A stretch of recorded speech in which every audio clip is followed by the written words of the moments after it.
All right, welcome back to another episode of Tres Leches Radio. This is Radimus, 1/3 of Tres Leches Radio, a.k.a. Conray the Machine.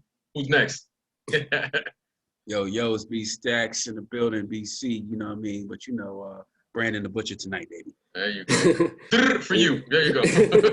You already know what it is. So the guy Rinsmatic, but you know what I mean? I'm that West Side Rins. Oh, shit. Fly God is an awesome guy. Look at that. It's only right. It's only right. Yeah. And welcome. This is Griselda for Dummies. You know what I mean? Tonight we decided to check on the collective flagship artists of Griselda, which includes, of course, West Side Gun, Benny the Butcher, and Conway the Machine. Previously, when we did the decades, the 2010 decades, this was a collective that could have got some mention as well.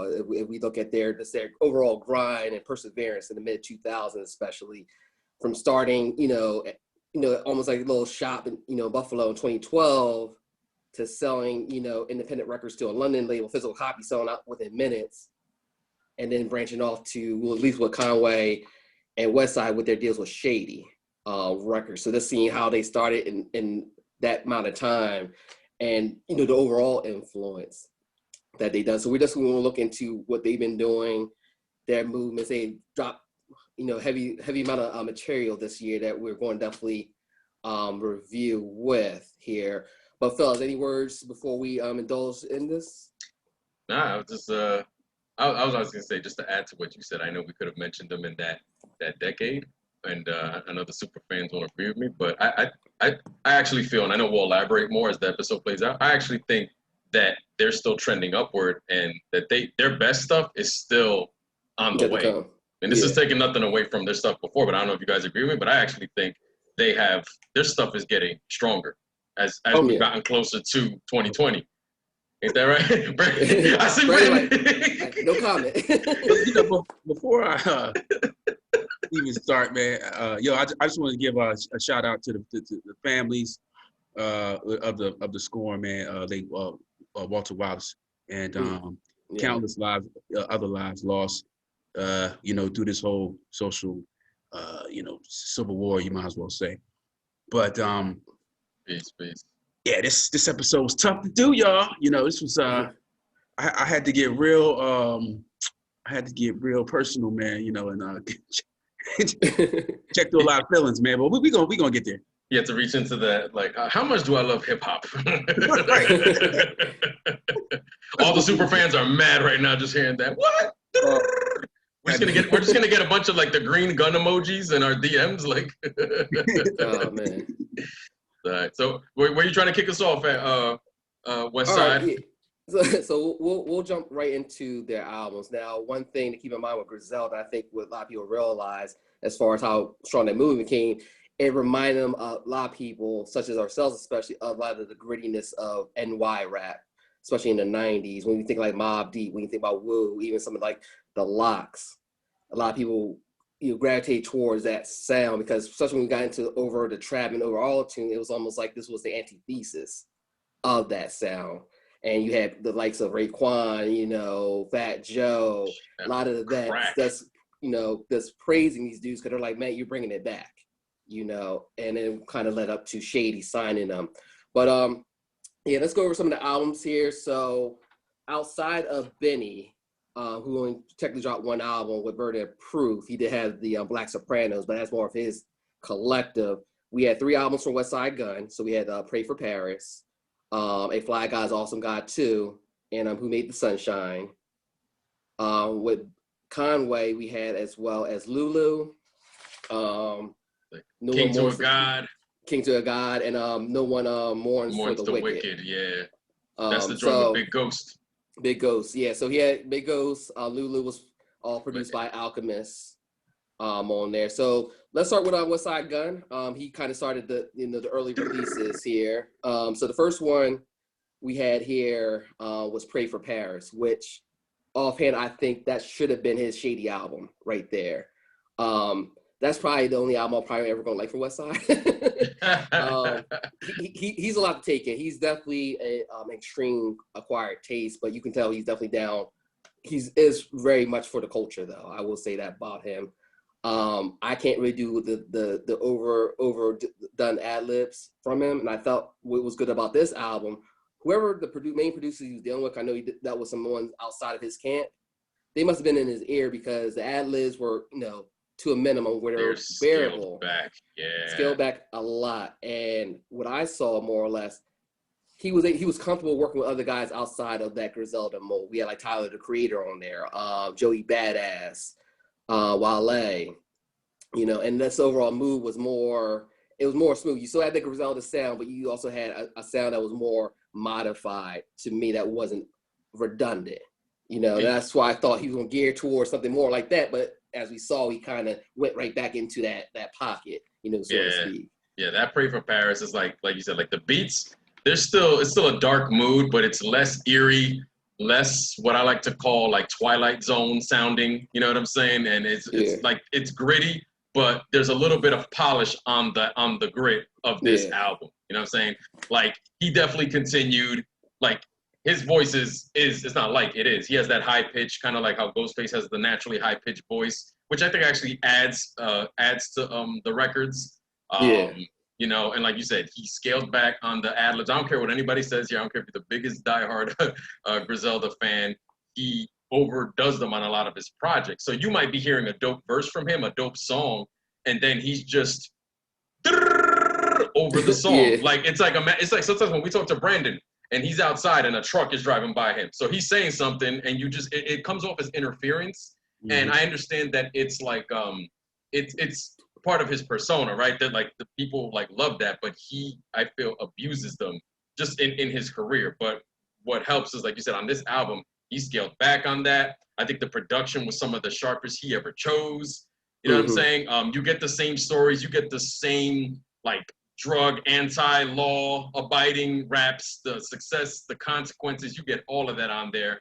I would have to say, man, like this is the album. Like if you're just hearing of Griselda now, and you're exploring each artist, this is the album where Westside Gunn start here.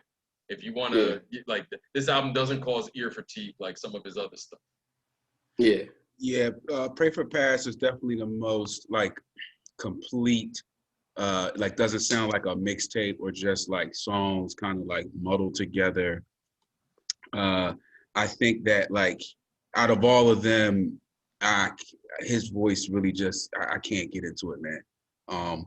I respected them like a ton, like that's why this was a difficult episode for me to do, because they are so much a part of their craft and the identity of what hip hop means to them.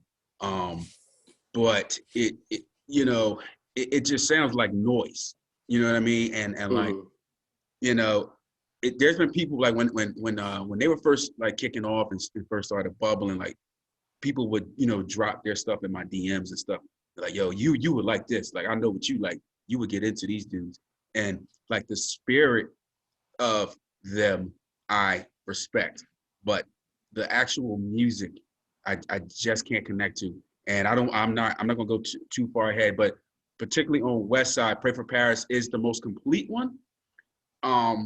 But it just sounds like, like how RZA, how Wu-Tang had RZA, and because like Wu-Tang is very just, the music is just out there, you know what I mean? But I think they benefited from having someone to guide, structure. And I don't think that they're just loose cannons, man. Like literally, like, do. Like, but what's interesting is Westside Gunn said in an interview that, and what I appreciate is that they deliberately, they made it like they kept their feet on the ground and they refused to change their sound. And he acknowledged that probably is kind of why they may have taken them a little longer to get on. They said they wanted to stick to that sound. They never wanted to switch up, maybe for better or worse, but they did break through with it. And honestly, the one thing I will say to add on to what you said, Brandon, and then I'll move on, is, and I don't know if you guys agree with me, they are the antithesis of, the auto-tune trap abuse era. They are by default on the other side of it. You know what I'm saying? And they're not trying to just be melodic. They're actually trying to, be clever with like D-boy raps. Right, and maybe that's a part of why they kind of go extra hard you know, to kind of supplement the lack of what's out there, you know. And now everybody wants to stand behind them. Shady, The Rock, like J&M, they got right behind that one, that movement. Yeah, definitely agree with, like I said, we were talking about earlier, them being the anti-thieves. I think you went from one extreme for the over auto-tune, over trap, to now we're going to go real extreme to the minimalistic style beats and that's real stripped down. You know, when you got Alchemist stripping down his stuff to match their mood, you know. A lot of the producers that work with them did that. They almost sounded like they were doing their, with the exception of like maybe Primo on Pray for Paris, they were doing what I felt like was their best Griselda rendition, and that's primarily Derringer and Beat Butcher. Yeah, even Just Blaze on, you know, Who Made the Sunshine album, you could still tell it was a Just Blaze beat, but you can tell that will say, hey, if Just Blaze was part of Griselda, and I like 98 Sabres, like this is what Griselda sound like if my stripped down version, you know, somewhat. Which we can lead up to the other albums here. So we had the mixtape The Fly Guys, Awesome God 2. Oh no. I really don't know what to say. You gotta talk about all these albums? Oh no. Well, no, we're just gonna breeze by them. We're gonna breeze by them because we still got to hit Conway and Benny. That was a one and done listen for me. It was very too much stripped down. It went back to a lot of the stuff that I didn't like from West Side. Because I remember when I listened to the Fly God album, back in 2017, I was like, I don't get the Griselda movement, and I kind of left them alone until Tana Talk 3 came out with Benny. That kind of got me back into the fold. But like, yeah. Everything that I didn't like about West Side Gun was reiterated with Fly God 2. And then Who Made the Sunshine? And it's a shame because he has such good features. And that's one thing about West Side. You can tell he don't care if somebody outshines them. Kind of like Nori, like I'm going to be on there. I'll ride the wave. But like, you got 2 features of Slick Rick sounding like this remarkable. Yeah. And it's like. Storytelling is. And it's like this the production and some of the stuff that's. It was almost like a waste, Same thing with like the Black Thought feature on Ish Kabibbles, and then you had that Frank Murphy song that was like 8 minutes long, where I like. You don't like Ish Kabibble? I like Ish Kabibble. I did, but it's one of them songs where I don't think I'm going. I don't think it's a lot of replay value at the end. You know what was weird, Renzo, and I'll say this for all the shit that I talk, and because when I'm a hater, I could be in hater mode. When I revisited Who Made the Sunshine. What's it called? I liked it more the second time, except for that Frank Murphy song. That song, they picked the worst possible beat to make for 8 minutes. That should have been maybe like an interlude, a 1 minute something.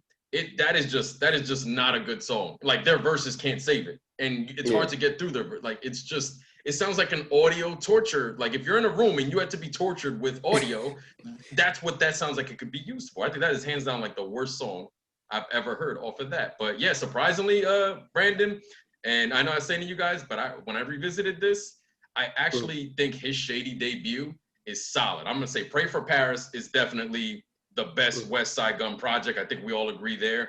I actually was able to enjoy, like if this was the source, I was actually able to, in my mind, give Who Made the Sunshine 4 mics, which is something I would not have done a few weeks ago. So I don't know why it hit different. I don't know why, but it did. Yeah, first, it's funny. Second time around, I didn't like it. I don't know. I would give it 4. I was teetering like 3.5, but it had songs on there. But it kind of like the first Griselda album. It was like borderline a mixtape feel, and I was feeling like, okay, I want to have more of an album feel. That's why I kind of struggle with that as far as saying it's a 4 mic. Just because it still had like that, a lot of that mixtape feel for a debut album, quote unquote. Yeah, he took it like a step down, like from Pray for Paris sounds like an album, no doubt. Yeah. This one definitely teeters on that mixtape-esque feel. But I would say like that, like if this was the order, like if we're like people are asking us, like my order would be Pray for Paris, Who Made the Sunshine, and then obviously we're gonna talk to. I don't know if you guys already are done with. My God is an awesome guy too. Yeah. That was a difficult second listen. There's no, and before I jump to that one, I don't know if you guys have more to say about Who Made the Sunshine. I'd rather get coronavirus than listen to that. Coronavirus. Sorry. Yeah. That album is it's so hard on the ears, man. Like, with the Fly God too. Yeah, I just it pains my soul to talk negatively about these brothers, man. Because in particular West Side, because I got mad respect for like the love and the spirit that's there. Mm-hmm. But it's just like noise. You know? Yo, that Fly God, it sounded like if you ever watched a 30s movie in black and white and the music they use in the background, that's what those beats sound like. They sound very like dull, and I get it. It's supposed to be a certain feel, but I'm just like, yo, they have way better stuff than that. And that one you can tell is a mixtape. I literally put in my notes, like, don't start for West Side Gun. Don't start on Fly God is an Awesome God too. Yeah. You're better off with the other two. Pray for Paris first. Who Made the Sun Shine next. Yeah. Fly God 2 is a difficult listen. With him, like with those stripped down beats, don't get me wrong, because it's weird, because I like that method. But I think with his rapping, like his audibility, like how he's audible on a track, I don't think it just goes well with that like lo-fi, dirty, production, man. I think he would benefit more from like a more of a brighter, like a Pete Brock or guys like the late great Jay Dilla, but guys that can kind of insinuate, you know what I mean, and kind of bring your level up. It's just too, like if that was on an EQ, he wouldn't even be on 0, bro. He would be like on negative. Yeah. And I think I feel like maybe in his mind he's trying to go for that contrasting effect, but it didn't work mostly on Fly God. Like there's a couple songs I added to like my ever-growing Griselda like playlist I started making, but I probably grabbed the least amount of songs from that mixtape. Yeah, definitely. All right, let's not too indulge over Mr. Fly God too much. This is gonna turn into I Hate West Side Gun the episode. But we love Pray for Paris, just so everyone heard that. Thumbs up. Yeah. But let's hit up Conway, because like West Side, he had three drops. So he had the first one, of course, the Lulu, with Alchemist. What were our thoughts with that one there? That was like a 7-track, almost like an EP feel. I'll be brief. Conway is actually the first guy I heard from Griselda, so it kind of matches my history with them that he's my favorite. I really like all his features and stuff that he does outside of this. Lulu, ALC, man, for the record, for the listeners, I love Alchemist. Always I'm in tune to almost everything he drops. Mobb Deep, man. Mobb Deep, even before that when he was rolling with Cypress and all the Soul Assassins and all that, but and Evidence, but I didn't like the combination with ALC here. I felt like we said earlier, I think ALC like did his rendition of what they would do. Like ALC, do what you do, bro. Like it wasn't enough of his flavor. He was like almost trying to play cat like fit in versus stand out, maybe. Exactly. So kind of disappointed with this one, man. Like I was excited about this one. Like, oh, okay, this is like I can sink my teeth into this one, man. I got ALC on the boards and Conway, which I already like him, but I was disappointed overall. Got you. I think the saving grace for it, because that was another one that, like, when I first heard it, I think what happens with me is I might be, because of the Griselda hype, when I may be going into some of these albums like expecting something that that on the first go round, when I don't hear it, it's frustrating.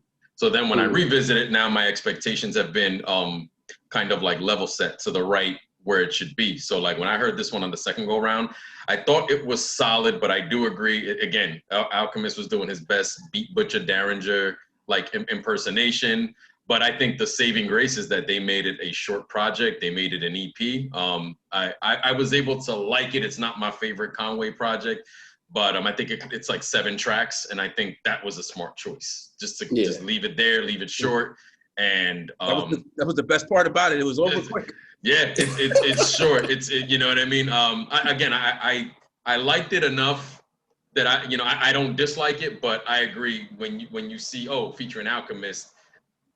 I thought there would be a little bit more. You almost kind of wanted to hear him over a sound that you don't want to alienate the artist from their sound, but there's a certain expectation when you hear Alchemist. You're like, yo, can he give him one of these or something that something that just reminds you of Alchemist more? But yeah, for sure. It's funny. Like the first time around, I heard Lulu, I thought it was like a snooze fest. Literally, I'm like, because this is how stripped down the production was. Yes. But second time around, it's kind of like. And maybe because I'm kind of more attuned to the Griselda sound, but the second time around, I had better appreciation for it. Yeah. Because the bars matched like Alchemist was still able to still put his little twist on there, even though it's not the twist that we expect from him, but still put a twist on there that matched Conway's feel on what they were trying to do, as far as that move set. And then I thought Cormega had a still stealing verse, on that on the near the end. Mega. So, and which made me say, hey, what's up with Mega and Alchemist? That's how I was excited. I was thinking like, oh, how would they be together? Just based off of that one song alone. A full album, you mean, from them? Yeah, full album. Because I was done a couple songs with them, but full album would be nice. Yeah, and exactly. And I think when you compare, so we just went from West Side Gun to Conway. Like what stood out to me, like as far as like lyricism or just as a rapper, is Conway. Obviously, he doesn't have the high pitched voice, right? He has more of that rough, gritty voice. It's not this sometimes overbearing vocals in your ears. And I feel like his flow and delivery is just way tighter. Like sometimes, West Side Gun could maybe like drag out a verse or just scream, or that's his personality. I feel like Conway just like skips some of the like theatrics, and he just has a tighter flow and a more enjoyable delivery. So by default, I would say Conway's projects are more enjoyable than West Side Gun. Definitely, and it's funny because they, as much as the contrast how we get annoyed with West Side, they have great chemistry together with like the Hall & Nash mixtapes they did years past. They complement each other's style. That's why I wouldn't mind them doing albums together, but definitely not, with West Side, it's like he needs to have heavy features. There's so much you can do with him on a solo level. He's smart that he makes short albums. He maybe like 45 minutes is the longest one that I've heard so far. Like 40, nothing like an hour, I don't think. Yeah, for sure. All right, so we'll move on from that. So we had the second album. He dropped No One Mourns for the Wicked. That was done by Big Ghost. My feelings wasn't a bad album, but wasn't a great album either. It was still a similar situation where Big Ghost was trying to match that Griselda sound. So really, nothing really stood out to me. It wasn't like bad, but one of them things where like it just felt like it was missing something. You know what I mean? Almost like, I won't say generic, but it was just like it just was missing that it factor to me. Yeah. Go ahead, B. Again, for the listeners, man, like I'm the newest, or I guess you could say unseasoned listener to Griselda. So I'm glad that we were able to do this because like I needed to be paying more attention to them anyway. But when I first saw Big Ghost, I was like, oh, this is Ghostface? That's how little I know, you know what I mean, about this collective. I mean, honestly, I like the continuity of this one better than Lulu, to be honest. Like I only gave it one spin. So, my ear may change later down the road. But like the flow with this one was more cohesive. You know what I mean? Like, like I said, I don't really know Big Ghost. So I don't know much. I may know some of this stuff and don't know I know it. But wasn't excited for this one. But I could say that the outcome versus Lulu, I would say a little bit higher for me. Got you. And for anybody that's watching and just hearing the name Big Ghost, so Big Ghost, real quick, he just had a blog like in the earlier part of the decade, and he just used to go in on all the new age rappers, especially Drake. I mean, but he types like paragraphs. I follow him on Instagram, so I don't think he's ever shown his face. No one, I've never seen it. But he's a heavy critic of the modern era, and he's very funny when he does it. But as far as like this one, when I revisited this one, I'm kind of more with Renz where I didn't hear like the standout track. Like I think this one's like 9 tracks, right? Lulu's like 7 tracks or whatever. Yeah. And I guess in my mind, I'm like, for all the shit that Big Ghost talks, I was just like, I think like for me, ALC kind of bested him. Again, I don't hate or love either Lulu or No One Mourns for the Wicked. Yeah. Conway shows up on both. Like the hunger's still there on every project, but I'm not hearing like the joint that I feel like if I saw them live, which one would I want to hear live? I don't know that there's one on there. Like I don't know how hard I'm gonna go back to that one. Yeah.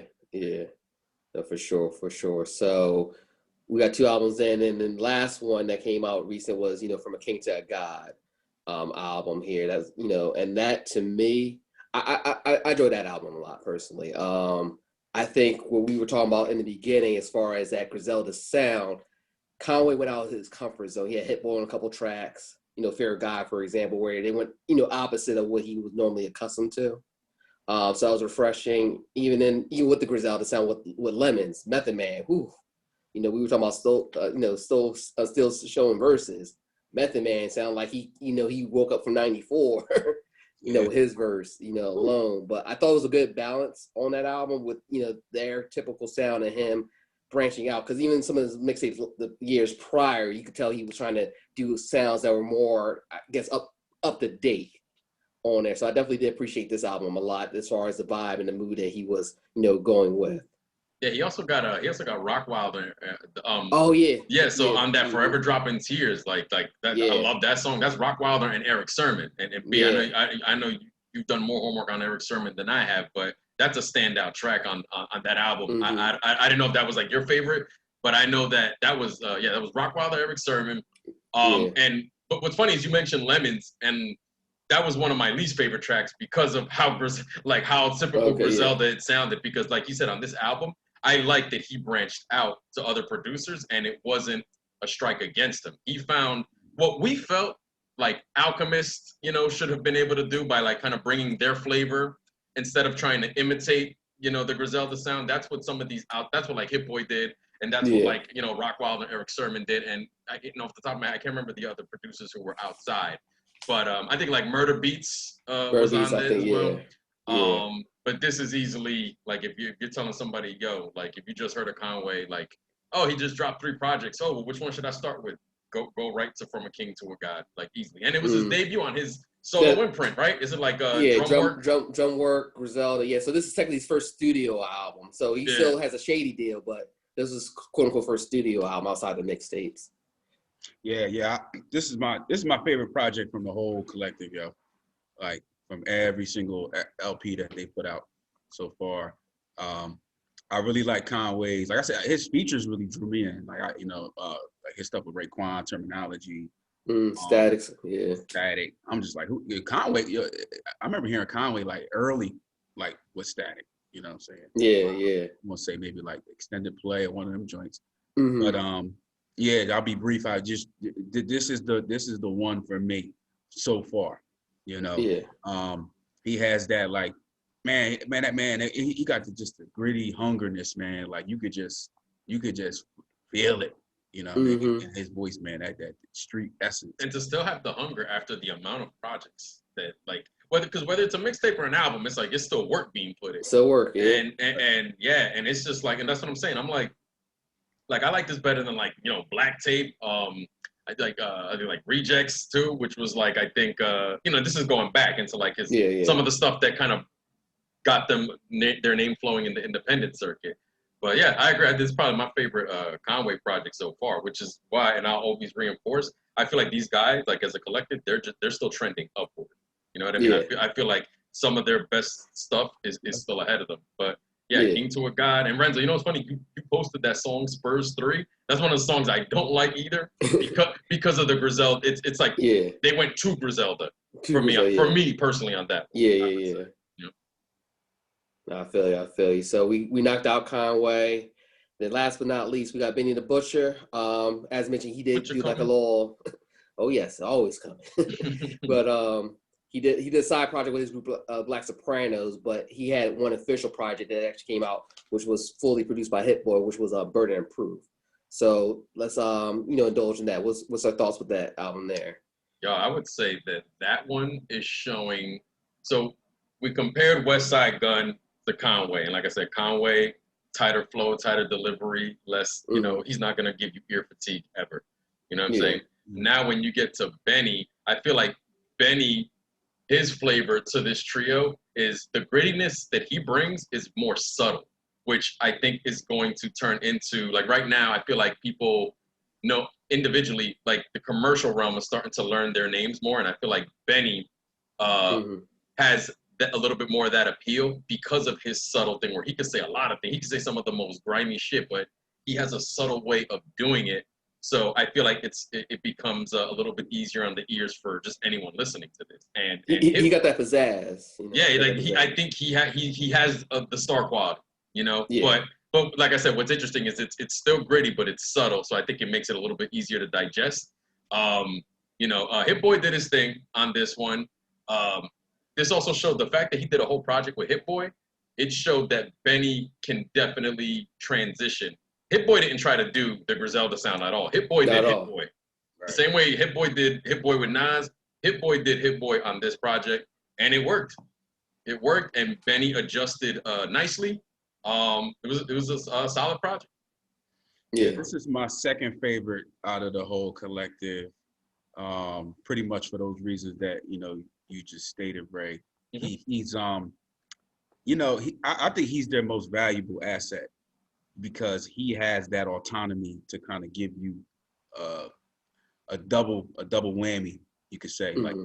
like that star quality, but like subtle griminess, where the other two are like a jackhammer and a Glock 9. See, those guys are straight bricks, but you can almost see him making the transition, where he could do both. Absolutely. Yeah. It's funny. The first time I listened to Burden and Proof, I didn't like it. And it's funny. The first time around, second time around, different story. But first time around, because it almost reminded me, how, and we talked about this, separately, separate conversations outside of the podcast. I almost felt like how people hated on Nas. It was written the first time around when they're like, oh man, he left this type of sound. He went from B-boy backpacker to this real Flash. And remember, we talked about that Griselda sound. So I'm more used to that grittiness from them.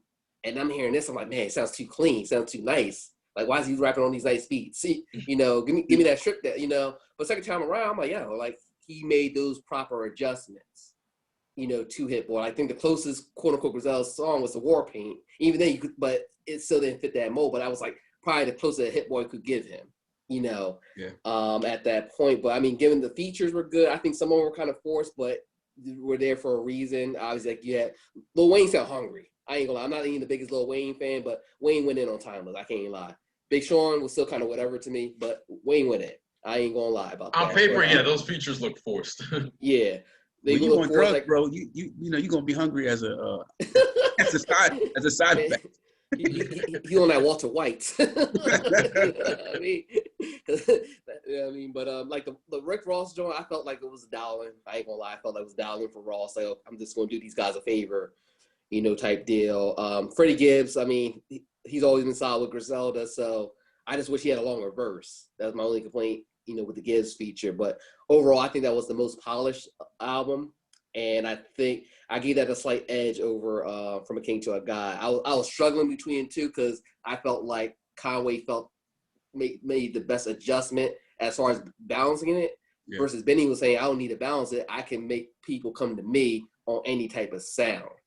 And that's why I kind of felt, as far as the trio goes, if I had to like rank all the best albums, I'll probably go Burden and Proof, From King to a God, and then Pray for Paris. And even Pray for Paris, I might even say it was a tie, just because how much growth Westside showed on that album versus his, his other works of art, at that point. Yeah. Like I for me, it was close, but I actually got From King to a God as my of their 2020 output, King to a God, because I felt and again, I'm not a Griselda diehard, but he kept it enough Griselda and also branched out and really packaged it together. I would say that one. Then I would go Burden of Proof. Then because I remember when I was listening, I don't want to say the word alienated, but I think a little bit of it with Benny was probably like stepping out. Maybe he went like a half step further than maybe I would have liked, but I don't think it's a bad project. And then I would say Pray for Paris. I agree with you. You could almost kind of argue second and third with those two, because all of those three are very good. Yeah, definitely.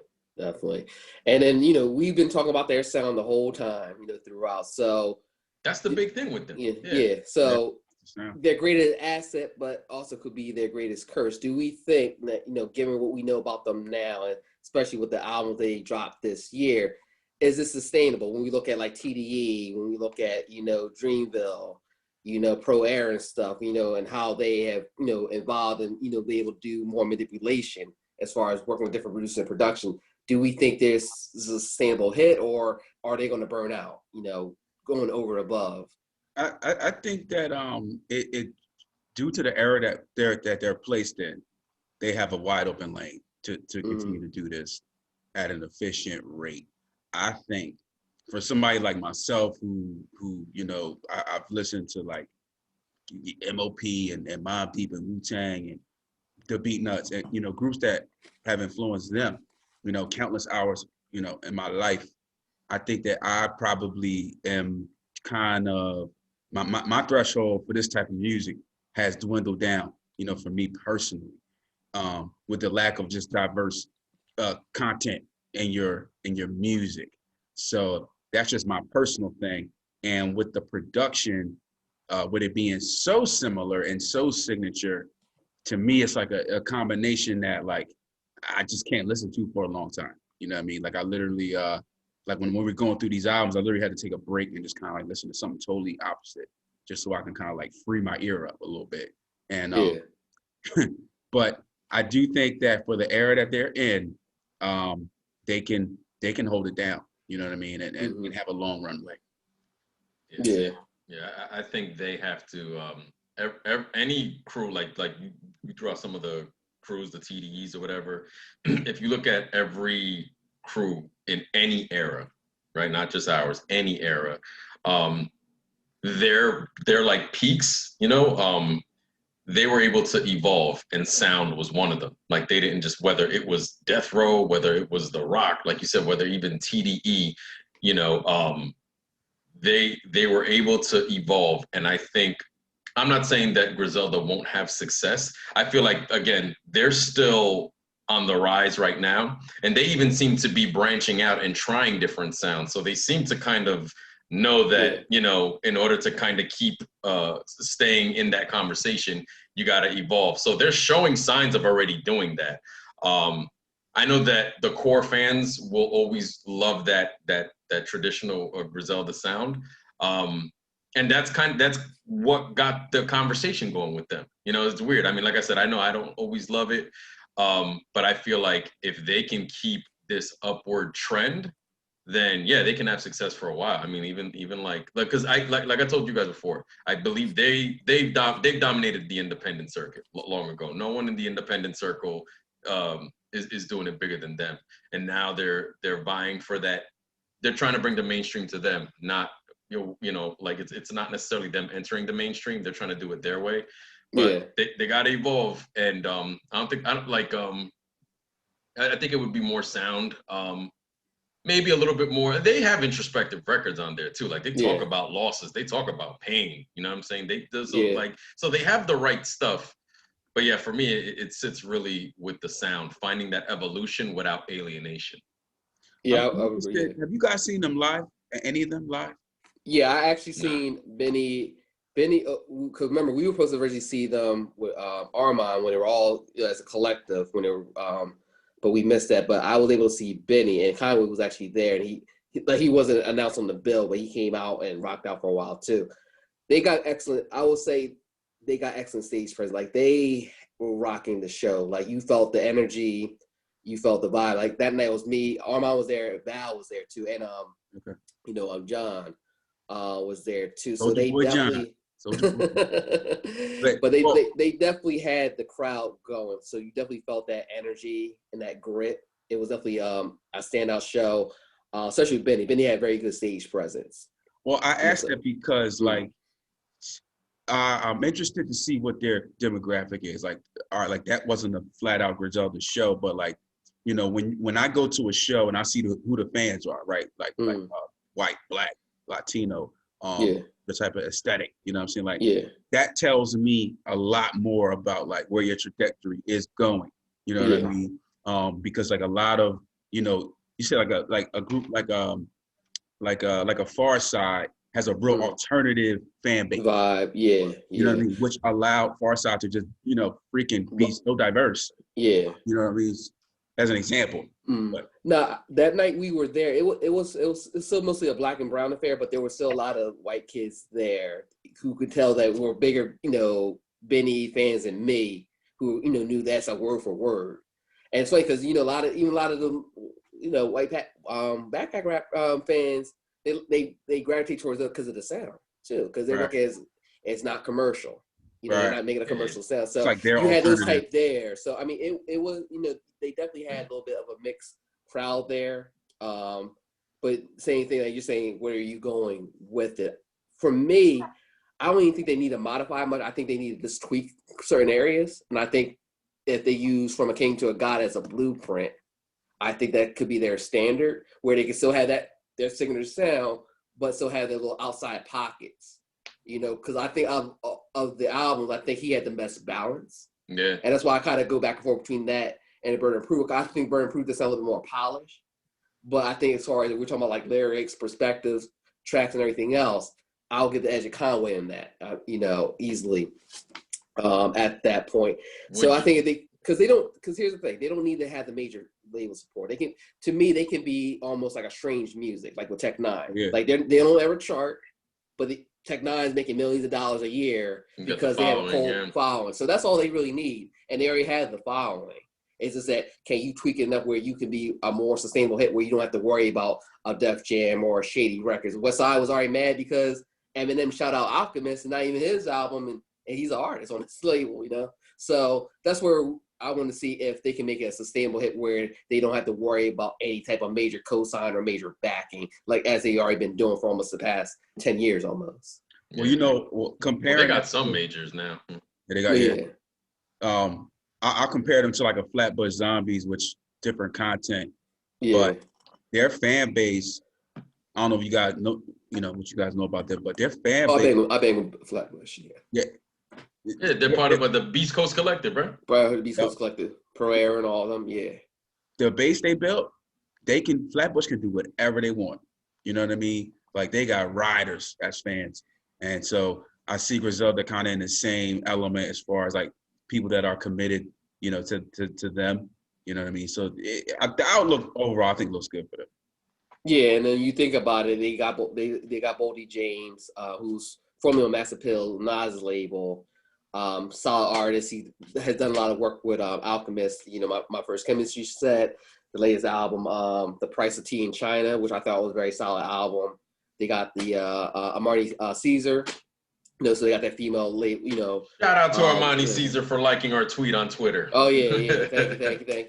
Thank you. Thank you, Armani Caesar. Well, I was listening to the bars. The quick thing, she liked our tweet because I noticed she quoted a pun line. She says, "Sending them back to you, mad at you," in which he has on "I'm not a player." So I just put shout out to Armani Caesar. And it's her real account. It's not like Armani Caesar fan page, it's the actual one. And the official Big Pun page liked it. So yeah, shout out to her. Always love there. So yeah, I think the future's bright for them. Like I said, I don't think they necessarily need the major backing. I think they're moving enough will be definitely sustainable. So to wrap things up, Renzo, quick question. Yeah. Do you how like you mentioned the TDEs, we mentioned all the other crews. Yeah. A, have they reached that level? B, if you don't think they do, will they? I think the only difference between them and TDE right now, TDE had a full-blown star in Kendrick, obviously. Benny could be their star, but he's not there yet. Yeah. I think the closest a star potential, especially that he's willing to work with even Drake, is Drake Benny. Feature. Oh my God. But Drake feature. Yeah. But if we let's put things in perspective though, and that's good. It's a great business move, yeah. But let's put things in perspective. TDE only dropped one album this year, and that was for Reason, and nobody really checking for Reason. Yeah, Dreamville has done nothing, and if we look at these collectives, I mean, they've been the most sustainable unit for the past couple of years, and there's only really three of them outside of now. They're starting to branch out, but they have been constantly going and going and going. Where now TDE, we don't know when Schoolboy's coming out. We haven't heard nothing from Ab. We're gonna have a Kendrick feature on Busta's next album coming out tomorrow. But their movement is strong. So they're not that far behind, but they don't have that defining all-star franchise player yet. But do you think they're Bad Boy Death Row strong? Like actual running crews that actually ran the game strong. No. I don't think we're gonna see crews like that. I mean, 90s was a whole different monster, obviously. Well, no, you had The Rock in the 2000s, right? Yeah, but it was still, to me, they started until 90s. But yeah, no, they're definitely not on a Death Row Rock level. No, nowhere near that. And I'm not saying that they can't ever reach that. I'm just saying. I mean, today, no. Yeah. Next year, a couple years. No, they just have a crazy following. Yeah. Yeah, they got a cult status following. Yeah. To be honestly, yo, and I hate to compare, but I will do it for this sake. If they were in the 90s, and I respect them, they would be B-level rappers, yo. Like they would be. Oh, you don't think they would have Wu success? Like what? No. I think they would be middle of the run rappers, like a Royal Flush, or like a Mike Geronimo, OC, and I love all those dudes. I respect all of them. You know what I mean? They're great at their craft. But those guys, they weren't the A guys. They were the B middle dudes. You know what I'm saying? I think they would be in the middle of the pack. They just stand out now, per se, because they're so just. No one else is doing that. Yeah, no one else is doing it. Yeah, I can see it. I don't think I'll put a mid pack like there. I think they could be still maybe not upper echelon, but right below, especially with Conway and Benny.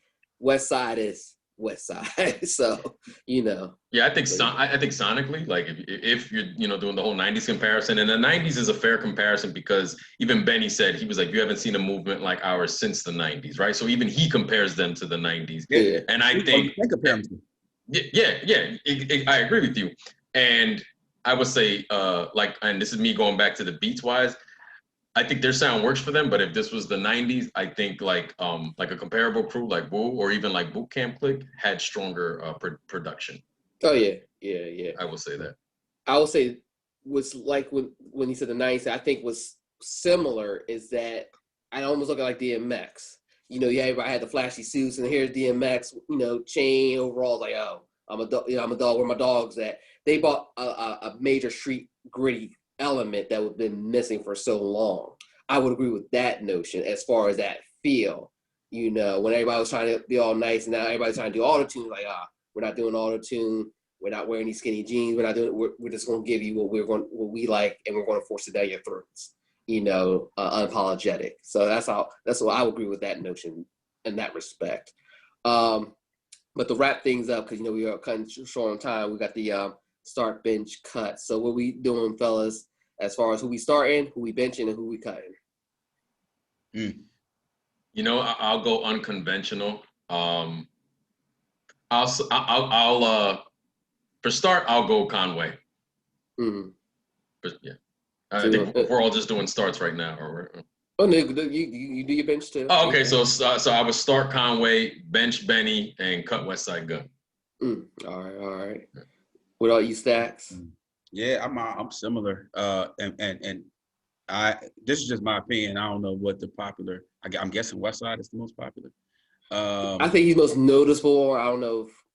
I think Benny's the one. Benny's the one that the majors are reaching out to. I mean, other have, but Benny, like even Rihanna knows them and stuff. So I'm gonna cut.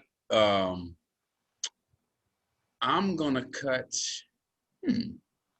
I'm starting Conway. That's an easy one for me. He's my favorite one out of all of them.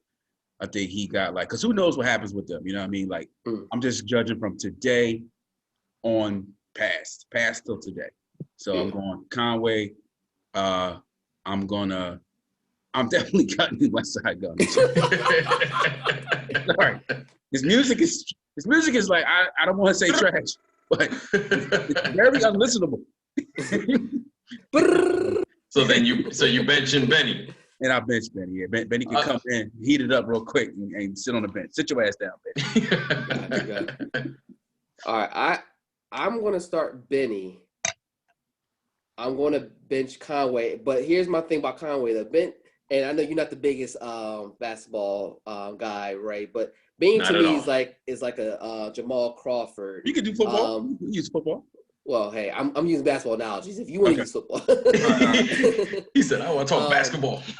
He's like a Jamal Crawford. He's like Lou Williams. Like he can still be your best player and don't need to start. Is what I'm saying. So even though he might not be starting, he's still getting starter minutes. Like if you said, hey, I need you like these guys up right now, Conway's gonna do that. No ifs, ands, or buts about it. He's the muscle easily of that group. I mean, he's a bruiser. So you're gonna bench Conway. I'm benching Conway just because I think that's sixth man of the year. Okay. And could start anywhere else if need be. Okay. I'm cutting West Side, but at the same time, West Side to me is your coach. He don't need to be your player. He's your coach. He's your coach. It's funny because me and Ray were talking about you as well. As far as people talking about, he had the whole thing about Def Jam. I can run Def Jam. and everything else. Nowhere near that level, but I do give him credit. I think Brand, he's a visualizer. You know what he said, right? You know what? Yeah. Well, overqualified. He said he's overqualified. Yeah. I'm not mad at the. He's an entrepreneur, so he's gonna. Yeah. He's gonna I can't be mad at it, but far from the overqualified to run a label that has pop acts and rap acts. Overqualified, no. No, I'm mad at that. I'm not mad at the ambition. But the super fans swear that. Well, yeah. Yes, he did have corona. Shit, yo, but the super now it all makes sense. It's a shoe in of a decision. But I think with the next few years we can kind of see his range as far as working with his artists. Because like I say, he has Boldy now, he has Armani, and even before Armani was on Griselda, she wasn't doing the Griselda sound. I think they said that they came up with the Liz album to make prove a point that she can do it, but that's not their aim for her. Bro, how are you overqualified to what? Yo, that was his headline. The thing, yeah, I think he kind of got his Kanye on there. I think entrepreneurs speak like that. I think, like I said, they're still trending upwards, and I feel like I wouldn't say overqualified. And I mean, like I've even seen stuff. People be like, "Oh, Def Jam is shit now. So what's the worst that can happen?" I'm like, that's not a ringing endorsement. That doesn't mean somebody's overqualified. That just means let's just throw shit against the wall and see what sticks. And that's no disrespect to West Side Gun. What he's done, because he's the mastermind of Griselda, and how he's gotten them into like, look, we're making an episode about them. So clearly they're doing something right. But overqualified for Def Jam, or any label, I'd say right now. And Brandon, I think you said this, like if it was like a boot camp, or even like a Raucous or something, or like if this was Loud Records, I would say shoot, especially a Loud Records. You know what I mean? I think he'd be a shoo-in for that. Okay. But Def Jam, I wouldn't even say Loud Records though. To me, that's almost a shot at Steve Rifkin. You guys remember what Steve Rifkin did? I'm not. That's not a knock to Steve Rifkin. I'm saying like if he had stepped down, because Steve Rifkin had like Pun and Exhibit and Mobb Deep. I'm just saying like that kind of label, and they weren't. I don't think they were the size of a Def Jam or an Interscope. They were a lot smaller. Yeah. For sure. All good information, fellas. So let's wrap things up. Any final thoughts, words before we doing it for the night? I mean, to anybody watching this, I mean, Griselda, just as individuals, they all have they have like probably 20 mixtapes each by this point. There is a lot more to explore there. We would not have been able to have an episode with decent timing if we went through everything, but check them out.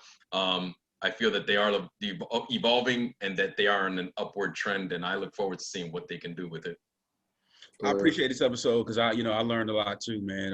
Like I've been hearing their names ringing off. People been telling me, yo, you got to check them out. And like I said, I've heard Conway for some time now. For me, we'll see how it grows on me and takes on me. But I'm able to separate myself from what they actually got going on. I think what they got going on is pretty solid. Yeah. Same. I think especially when we look at Benny and Conway, I'm interested in seeing what they're doing because as Westside said, he's supposed to be retiring, he's supposed to drop that Mad Lib project and Hall Nash. But I think with those two, I think they got definitely some strong building blocks with Benny and Conway. So I'm interested to see what they're going to be doing within the next year or two. So I think the future is definitely bright for them. And this was our unbiased review, guys. Trust me, you don't want, like, this was not a super fan perspective. We told you what we love. We told you what we hated. We're telling y'all where starting now, what's worth starting. It's starting points for all of them. Keeping it real. Definitely. Yo, what we got coming up next, man? I know we usually don't do this, but we got a few things in the works, man. So I'm still. I know one idea I threw out. I'm still on the fence about it, so I'm gonna hold it back. Hold it back. Yeah, we'll just throw a hint out there. We won't put it out there because it might change, but it might have to be doing with one of the GOAT's birthdays coming up. But more to come. I like that. Right there. All right, so Ja Rule this, baby. Ja Rule birthday. Not that good. All right, so gentlemen, want to send it off while I go to find the end button? Yeah, this, as Brandon mentioned at the beginning, it's Philly's, war zone right now. It's one thing to protest and be angry, but let's channel that energy correctly. Let's not use this as a scapegoat, especially for out of town people coming in our city to loot and everything and destroy our community. So let's keep it in the proper flavor, because definitely there needs to be reform done, but let's not destroy our neighborhoods, during this time. Yeah, don't give the media all that wrong ammo too, because they what they do for ratings, anything. Exactly. So I agree with that. Yeah. So all right. Oh, I don't know if you had something to add to that, B. I'm good, baby. I'm good. All right. So guys, this was an awesome episode. Everybody, thanks for tuning in. As usual, find us at Tres Leches Radio on everything, YouTube, Instagram, all our socials. Hit us up and just tell us what you thought of the episode. Engage us. All right? Yes. Peace. Peace.